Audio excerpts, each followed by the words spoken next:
ఆలయ చైర్మన్ లింగమూర్తి గారు ఉన్నారు. మరి లింగమూర్తి వారు ఎన్నో సంవత్సరాలుగా టెంపుల్ కి సేవలు అందిస్తున్నారు.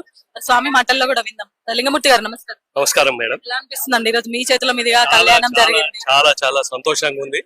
ఈ పారిశ్రామిక ప్రాంతంలోనే మొట్టమొదటిగా భక్తులందరికీ జై శ్రీరామ్, శ్రీరామనవమి ఒక శుభాకాంక్షలు తెలియజేస్తూ, మరి ఈ దేవాలయ పారిశ్రామిక ప్రాంతంలోనే దినదినాభివృద్ధి చెందుకుంటూ గత 30 సంవత్సరాల నుండి మరి ఎంతో ఘనంగా రోజు రోజుకు అభివృద్ధి చెందుకుంటూ భగవత్ స్వరూపులైనటువంటి మురళీధర్ శర్మ గారి యొక్క ఆధ్వర్యంలో మరి వారి సూచనలు, వారి యొక్క ఆదేశాల మేరకు మేము కమిటీ వాళ్ళందరం పనిచేస్తున్నాం.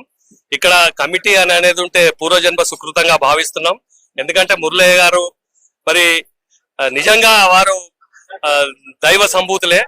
ఎందుకంటే ఈ రోజు పూజారులు కానివ్వండి, తర్వాత దైవభక్తి తగ్గిపోయి ఉన్నటువంటి ఈ సమాజంలో మరి జనరల్ గా కమర్షియల్ అయిపోయింది.